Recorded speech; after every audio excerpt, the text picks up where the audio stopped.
Welcome to the first lecture of machine learning course. And in this lecture, as I have already explained, that we will be discussing some mathematical concepts first. And in the next 3 or 4 lectures, we will be discussing those mathematical concepts as well as implementing those by using Python. Alright, so first concept, this concept will be based on 3 important things, that are vectors, matrices, and array. Okay. Now the question is, many of you might know what is a vector, what is a matrix, and what is an array. Okay, so the matrix is an n-dimensional array. Okay, and a one-dimensional matrix is known as vector. Okay, so now suppose I am saying that I have to take a m into n matrix. So you wrote that there are m rows and n columns. Like I said, I have a 2 into 3 matrix. Like I have 2 rows and 3 columns. Like this. This is a matrix. And this 1, 2, 3 you have seen here. This is a row vector. Okay. This 4, 5, 6 also a row vector. Because these are of one dimension. If you are taking the one dimensional matrix, then that is called as vector. And you can also consider vector as the basic unit of any calculation in machine learning, because we are going to use matrix mostly, but sometimes we are going to use vectors. Now this 1, 4, 2, 5, 3, 6, these are known as column vectors. Okay, like you guys already know. So the first thing we are going to study is how to create a matrix and a vector in Python. Like I've already said in the last lecture that we are going to use Python as our programming language. And the first thing which we are going to study is how to create a matrix and a vector in Python. Okay, so for this purpose, we have to use one Python library which is also called as NumPy, which is also known as numerical Python library. And one thing you must notice that in numerical Python library, the basic unit of all types of calculation that is actually ND array, which is also known as n-dimensional array, or you can take as matrix. Now, if we are taking something in one dimension, then that will be a vector, like I have said. So now the question again is how to create a matrix in Python. So okay, so first of all you have to install NumPy. So for that you can use pip install NumPy, and if we are using Conda, then you can also use Conda install NumPy. So these are for installing NumPy. The next thing, now you have to write the program. I will just show you the program. Let me explain first. Import NumPy as NP. What we did here, NumPy is the library. We are importing that in our code. I mean, we are adding that as a library in our code so that we can use that. And instead of using this big name, we are using this NP small name. So as is used to assign this small name to NumPy so that you can use NP everywhere to perform the calculations. Now let's create something called as matrix. Okay, equal to np.array. NP is the library. Array is one of the module which is used to create the matrix.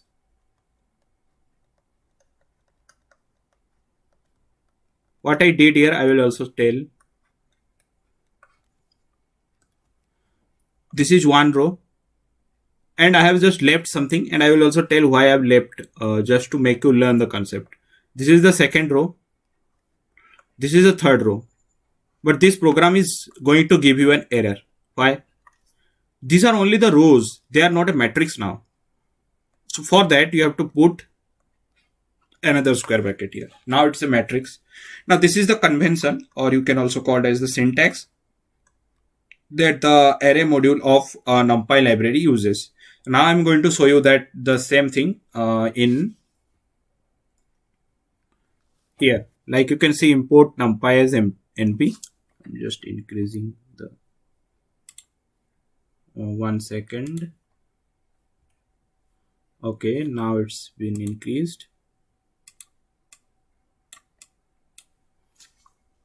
Okay, so now you can see we are importing numpy as np. This is for the library importing. Okay, this is important. We are going to use other libraries as well. This is for creating vectors, right? I'm going to show you how to create matrix. Like we can also learn about vectors first, because now in vectors, let me explain what happens in vectors. Like always, I have said earlier as well, in vectors you don't have so many rows and so many columns. Either you have only one row or you have only one column. So the syntax is pretty similar. Like I can create row vector equal to np dot array, and here I have to pass 1 2 3, like you can see here, np dot array 1 2 3. So this has created a horizontal a row vector, or you can also consider it as a horizontal vector. That's all right.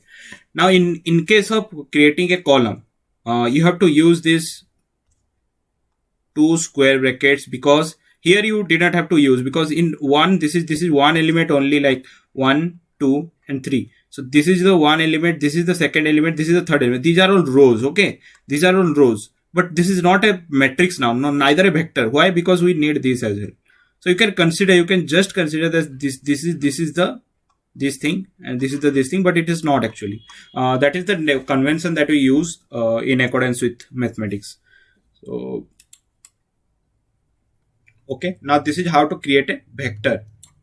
Now this is also how to create a one-dimensional matrix. Now creating a vector is also easy, similar to the past one that we have studied. Like you can see here, the matrix here, we are creating this like I have explained, 1 2 3 4 6 7. So what it is giving us, it is giving us 1 2 3 4 5 so 6 7. Okay, there is no 5 6 7. So this is what this is a row vector. This is also a row vector, and this is also a row vector. Now these three are enclosed inside a matrix, so we are just creating like that. So why we are creating like this? That is because of this array module. The array module has the convention that if you want to create something column wise, then you have to use this. Do not forget this, because many a times I've seen this gives a lot of error. So you can just create that. Now there is another method as well, where we can, instead of using the array module, you can use the mat module dot. It is not the mat module, it is the matrix module. Now there is a question now. If the matrix module is already available, then why we are using the array module? The reason is this array module returns an array. The return data type is actually an array. This is a function as well. If you are saying this is a module, there are functions as well. This is also a function. So in Python, everything works like a function. So this returns an array, but this returns not an array, but an object. Object of what type? Object of matrix type, matrix class type. Okay, so now the problem arises when you do not need a matrix object, you just need an array, because most of the time in machine learning we are going to use array only, do not need any matrix object. But this question is always asked in interviews, like if why we are not using the matrix module that is already available in NumPy. So now you know why we do not use that, because of the return type. Okay, so that thing is cleared, I hope, and we don't have any problems in that. So further we'll be discussing something about, now you know how to create a vector and create a matrix. Now we'll be discussing something about sparse matrix. Okay, just I am telling you this this thing is very, very important. Why? Suppose let me tell you what is a sparse matrix. Okay, now suppose if there is a m into n matrix and the number of zeros exceeds m plus n, I mean around m plus n, then we can call it as a sparse matrix. That means if you have something like,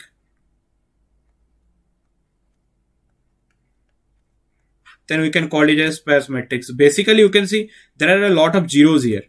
Okay, there are no formal definition for sparse matrix, but it has some use that I'm going to tell.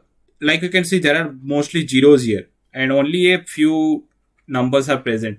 Now this thing actually takes a lot of space, and if you are going to use this type of data, then that is going to take a lot of computation power. What type of computation power? That can be the CPU time and other resources that are present. If you are from CSE computer science, then you may know what type of resources present in any system that the operating system takes care of. So this you can see. Now it takes a lot of computation power and lot of space. So the sparse matrix is something to uh, to compress this matrix. What do I mean by compress this matrix? These zeros will not be taken into account. Only these things will be taken into account, that also in such a way that their position are also stored. Like this is the 0th column, this is the first column, this is the second column, this is the 0th row, first row, second row. Like you can see, the 0 has 1, the 0 1 has 2, and the 2 has 3. So only this thing will be stored. We don't have to store the entire matrix. Like you can imagine here, if we have something called like this, then the space again increased, but the matrix will store only this. I mean this much. You have to do nothing extra. Sparse matrix will store only this much, even if the matrix size gets increased. So the thing is, where we are going to use that. Let me give you an example. You guys may know about Netflix. Okay, there is a certain show. Suppose there is a show named Chemical Hearts. Okay, this is a romantic show present in Netflix. So now suppose you have 10,000 users in Netflix. Although they have millions of users, I'm just taking 10,000, and their users are there. They have different shows to watch, like 10 to 15 shows. Now what type of shows they watch, when they watch, which part of the show they like the most, all these datas are taken by Netflix to increase the user experience. Now suppose out of these 10,000 people, suppose 7,000 people do not watch this show, then the column of these 7,000 people will be having 0, and we have to store 7,000 zeros if we are going to use normal matrix. Now that is not a best practice. This thing is not actually used in the industry, because that will unnecessarily take a lot of space and a lot of computation power. So in that case, we are going to use the sparse matrix just to store the values and where they are present, like 0 has 1, 0 1 has 2, and 2 has 3. Now again the question arises, this is all the theory. How to implement that in Python? So we are going to use NumPy as well to create a matrix like this, and we are going to use scientific Python as well. There is a module named sparse there, which is going to make our work easier. Now you can create your own sparse module as well if you know how to implement data structures. So that also takes some time complexity, but that is better. Now I'm going to show you. Now you can see from scientific Python, we are importing sparse, which is a module. Now you are creating a matrix having a lot of zeros. Like you can see what we have created here. We have created 1, 0, 0, 3, 9, 0. Now one thing to notice that this is our 0th position 1, this is our 0, 1, 2. Okay. So now the sparse matrix, we have added sparse. Sparse is the module name. This is actually the module name. This is the variable name where we are storing the matrix, or you can call this as an object, because in Python we do not call things as variable, we call things as objects. Okay. CSR matrix is actually compressed sparsed row. There are other things as well. CSR is compressed sparsed row. I will also tell you the difference. And CSC is also there, which is compressed sparsed column. Okay. Now CSR is you are going to check row wise, and we are going to store that here. Like you first saw 0, so you stored 0 0 equal to 1. Then you saw, okay, let's go row wise. Okay, now you saw this 1 1, you store 3 there. Now after completing this row, you came here. You saw that, okay, 0 2 is 2 0 is present here, which is which is 9. Okay. So second row, first column. First column or zeroth column, you can also call that. So now this thing is happened in CSR, compressed space row. Now what will happen in column? Like we are going to check this column wise. How? We are going to check this column first, then this column. So what the matrix will store? This will store 0 0 1, because this we got first, then after that we got 0, then after that we got 9. So now it is going to store 2 0 equal to 9, and after that, after this column is completed, we are coming to this column and we are getting 1 1 as 3. Now you can see this is going to be stored in the CSC. CS is compressed space column, compressed space row. Now these two things are different, and two things are important. Suppose in one data set, what you are saying that in row wise, it will take a lot of time to perform CSR, because CSR also takes some time complexity, right? Takes some computation power. So it will take a lot of time to perform this. Then you can go by CSC. You can go column wise and you can check. So this type of things happen when you have a millions of users and millions of users data, and these are asked in interviews as well. So you have to be prepared for that. And do not worry if you are not understanding this, because you can perform these modules, perform these operations by yourself on Jupyter Notebook. Like I am using Jupyter Notebook. Okay. So this is something about how to create a vector, how to create a matrix, and how to create a sparse matrix. Now there are some other concepts which will not need a board, which we can just discuss here. Like we are going to describe a matrix. Suppose you have a data set which is a matrix, a big matrix, okay, 1000 rows, 1000 columns, and you want to describe that. Now you are not going to calculate one by one row. Okay, this is first, second, third. Now you are not going to calculate like that. So you need this to visualize your data. How big is your data, and what type of algorithms can be a better fit for this, because some algorithms take some time with large volume of data, some algorithms take less time. So now this will just help you how to know your data better. So describing this matrix means matrix.shape. This method is going to give you the shape of the matrix. What is the shape of the matrix? We have this first, second, third row, and you have this 1, 2, 3, 4 column. So it is a 3 into 4 matrix. So it is going to show row, comma, column in this way. Okay. So now this is a tuple. What this method returns? This method returns a tuple. And what is a tuple? Tuple is a data structure. Okay. So this data structure is used in Python, and we can't change it. It's mutable. I mean, we can't change the values inside. So if we are getting 3 and 4, we can access that as well. You are going to access that using 0 index. You are going to access that using first index. So that is you can do while handling data.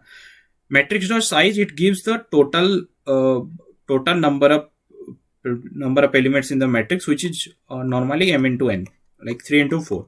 Here we have got 12. And this ndim gives us the dimension of the matrix. Dimension means this is a 2-dimensional matrix. Why? This we can consider as the x-axis. This we can consider as the y-axis. So all these points can be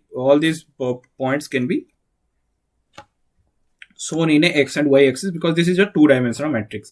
There is something called as tensor as well. We are not going to discuss that is a part of deep learning. So those are actually 3-dimension, 4-dimension, 5-dimension matrices, and we are going to use something called as TensorFlow for these tensors. Okay. Now you guys understand the basic difference between matrices, vectors, tensors, and how to describe the matrices and all the stuffs that are necessary. Next. Okay, let me erase this.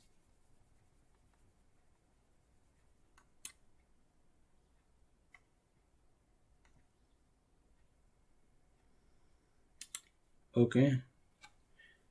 So performing some operations on matrix. Now I am going to show you something first. After that we will be performing some operations. Like suppose you are given a matrix 1, 2, 3, 4, 5, 6, 7, 8, 9. And you want to add 10 to all its elements. Like you want to make this 11, 12, 13, 14, 15, 16, 17, 18, 19. Suppose you want to make this by adding 10. Now you have two methods. Those who know, actually, they will tell that if it is the matrix, then in Python you just need to do matrix plus 10. Okay, this is a great method, and this is the simplest method you can use. You should use this method, but there is something called as vectorize also, a module in NumPy. Now the question is why to use vectorize. It is always not necessary that you are going to perform some simple simple mathematical operations like adding 10 or multiplying 20 or dividing by 2. Sometimes in machine learning you may need to perform an entire equation. You may need to perform a very complex calculation which is having derivatives, integrations, and a lot of concepts of mathematics. Then how you are going to apply that to your matrix? Okay, so this concept can be cleared by using the vectorize method that is available in the NumPy. Vectorize method or vectorize module or vectorize function, we can tell.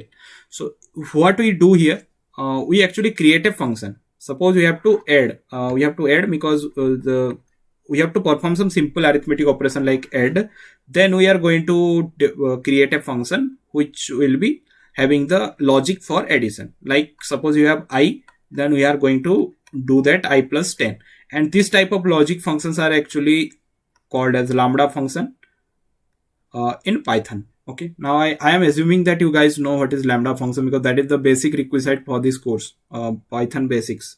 Okay, so these are the basics of Python. Now you can use this function. You can create something called as adding 10, the function name equal to this, and you are going to pass the function name here. This method takes the parameter as a function name. The parameter is a function name. Okay, so after passing this parameter, there will be a broadcasting. What is the broadcasting? Broadcasting means this function will be applied to each and every element. Like we have the I plus 10. So we have the I as 1. The 1 will be replaced by 11. So 11 will be replaced here. 12 will be replaced. 13 will be. Now any type of complex calculations can be done through this vectorize functions. Like you are creating a function, any function. Suppose you have a complex equation like integration of something or something, then you just create the function and you just pass the function as a parameter to this vectorize method. Now I'm going to show you, these are the basics that is needed for programming. Now we have created a matrix above, and this is the lambda function. I have taken P, and vectorize matrix equal to, we are just initializing the method here. This vectorized matrix is actually having this method initialized. Like we are passing the operation function, which is our this function. We're passing the operation function as the parameter, and we know vectorized matrix as something which vectorized method is initialized with a function which is going to add 10 to all the elements of the matrix. So in the vectorized matrix, which is a function now, in Python you will be often looking at objects, and we will also be looking at objects working as functions. So that happens because of the OOP concepts that are practically implemented in designing Python. Okay, Python also supports OOP, so try to clear your concepts in OOP, object-oriented programming, if that is not clear. Okay. Now in the vectorized matrix, we are going to pass the matrix, which is actually a matrix of size. Size 3, there are 3 rows and 4 columns, so size 3 into 4. Okay. After that we will get that 11, 12, 13, like we have initialized it as 1, 2, 3, 4, and we are getting 12, 13, 14, 15. So that has happened using the vectorize module that is available in NumPy. So this is the easy way to add 10, but that will be easy to do the basic operations. That may not be easy to do all these complex calculations that we may be doing in next classes. Okay. So there is a final concept of this lecture as well, how to find the maximum minimum in a matrix. So this is very easy. Suppose you have a matrix. Suppose you have this matrix. Okay, now just pass the np is the numpy. We have a module named max. If you are passing the matrix as a parameter, like if this is our matrix, then we getting the maximum element that is present in and the entire matrix. Like you can see, this 67 is the maximum element and 1 is the minimum element. So this is very easy. And where we are going to use that, we are going to use this to find the minimum and a maximum range of any data set. Like if you have a data set, you want to find the minimum and maximum range. Like if you have some variable, like if you have to calculate the height of people. Okay, if you have to calculate the height of people that are in your class, then you are going to create a matrix for that. Suppose you are going to create a matrix for that, and you have to find the maximum height. So the maximum height can be calculated using this, which is pretty easy, and minimum height can be calculated using this. So this is something for this lecture, and I hope you guys have understood this. I am taking these classes a little bit slow because you need to understand the basics. After that, first of all, you will get acquainted yourself with my teaching. Then after that, we will be taking classes in a speedy way, like we'll be covering a lot of stuff. So thank you so much for attending the lecture. See you in the next one.